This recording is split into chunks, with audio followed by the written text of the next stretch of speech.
So what does it mean you go to the streets? So for the people that don't understand Oh yeah, the gang life, what does yeah. that mean? I went straight to the streets. Well, I had some friends that were that I knew before I went to the foster homes. So when I came back, they were kind of already they had their group of friends that they knew. So I kind of seen them, they introduced me to their friends.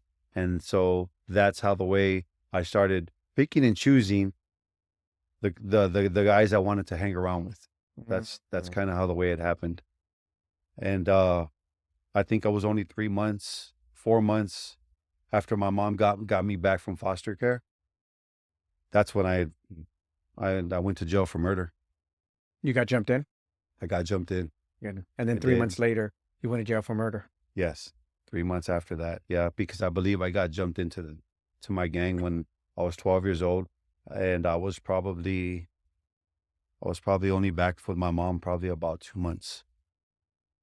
So And then everything happened fast from getting jumped in to stealing cars and started going. And I'm only 12 doing this. And everybody has always been older than me, my friends, 15, 16. So yeah, and that's kind of how the way that all happened.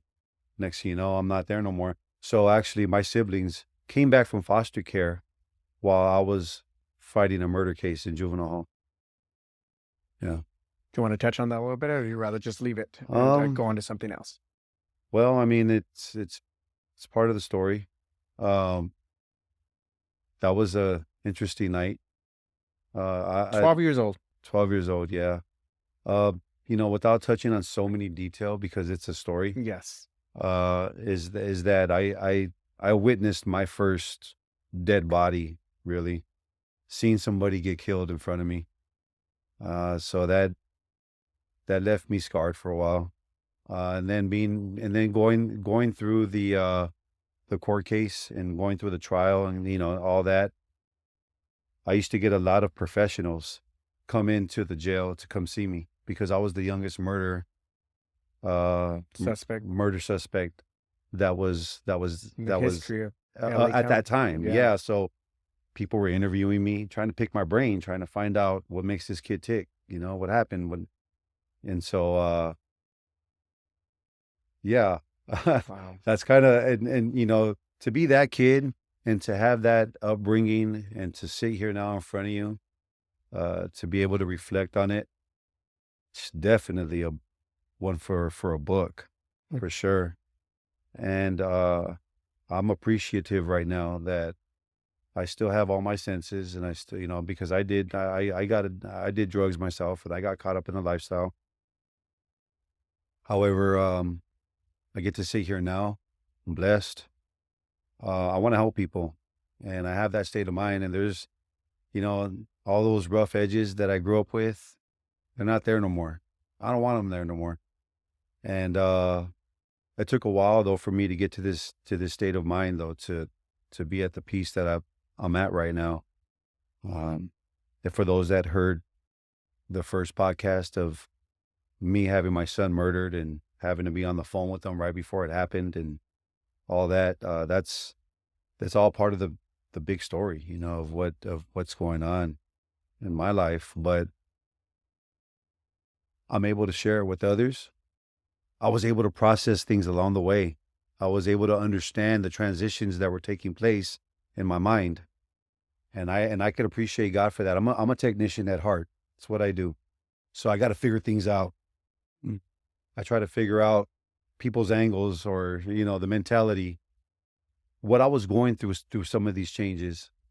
And so I feel pretty good right now in saying that, I'm 45 years old. I'm about to be a teacher and I get to mm, do something in my life that's helping others learn. And here, being here with you on this podcast, my life is hopefully going to be able to help somebody understand where they're at, maybe even get them down the road of healing within themselves. For the people that are helping foster kids or are involved in a foster child's life, I would say, hopefully this helps you understand where those kids are at, because a lot of the times they're closed up. They're not going to share their feelings and emotions. So I'm grateful. Wow. And we're gonna definitely close with your story from the successes you're having. Now just going back to that gangbanging lifestyle. Yeah. So you saw murder, Yeah, you saw drug dealing, it did. extortion, Yes. robbery, Yes. drug use, Yes. kidnappings. Yes. Okay. So you saw it all. Yeah. So you come back from, and then you beat this murder conviction. You beat the charge. You I beat the did. case. I did. And tell us now coming back, and now you've got street credibility. So you're 12 years old. Yes. You've just beat a murder rap. Yes.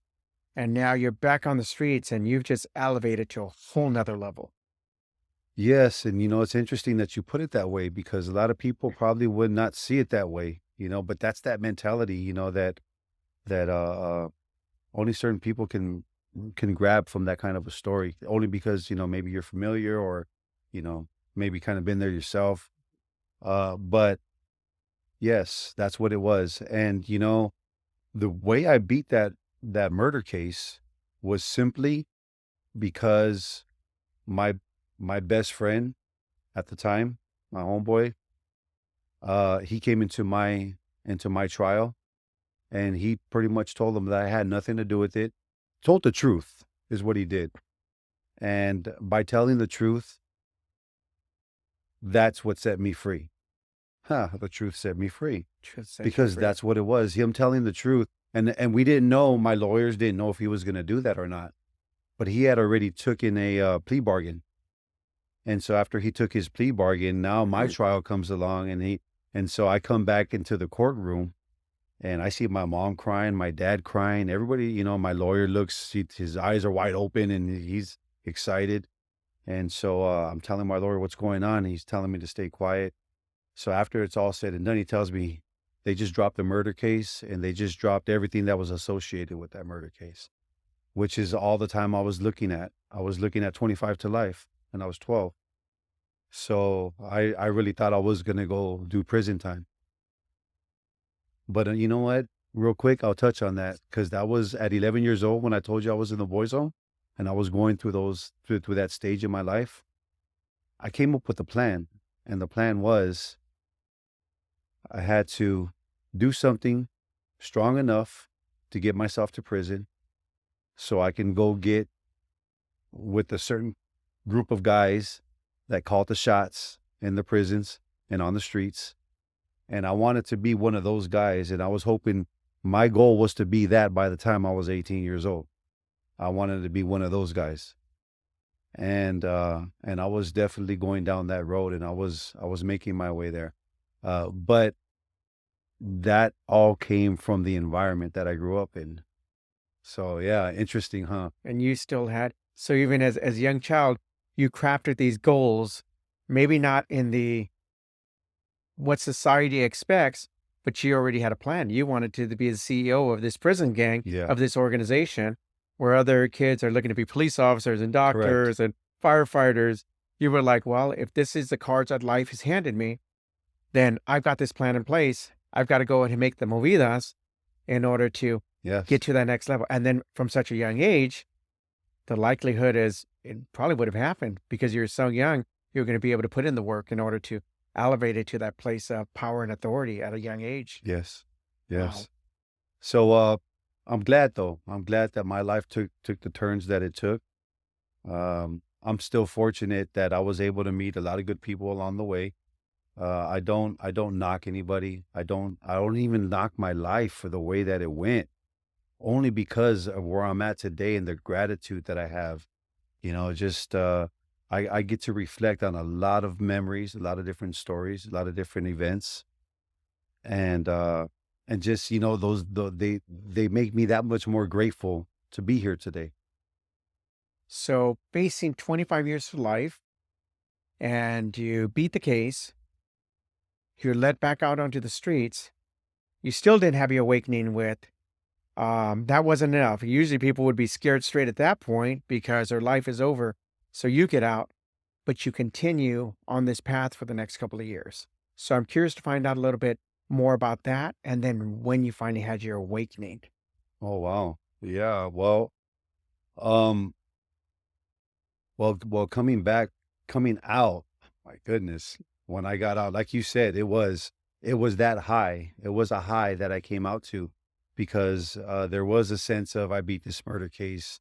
Everybody's gonna look at me differently and treat me differently, and so I started carrying myself in that place, in that character, and that's where I had found myself in junior high school, just being praised by a lot of other little gang members around me. And it was a good feeling at the time because all I knew up to that point was hurt, destruction, abandonment, pain. So now I'm getting recognized. Now people are looking at me in admiration or, looking at me like, oh, this guy is cool. So all that did really was fuel me. The ego? The ego, the ego. There's power. Oh my goodness. There's girls. Yes. All that came along. And so being a kid, I still, I'll be transparent. I was still probably even a virgin getting out from doing time and being that rough guy. So, needless to say that when I got out, I wasn't that no more, but, this is why that lifestyle was so glamorous to me because it almost felt like it gave me gifts. For every bad thing that I was doing, people were recognizing it, liking it, or saying how cool it was, or just being that person. It did something to me, and it made me crave it more. So all the bad things that I caught myself doing and being a part of, it was all fueled from when I was younger, trying to get that acceptance again, that being put on a pedestal or, being made to feel something more than what I really was. Yeah.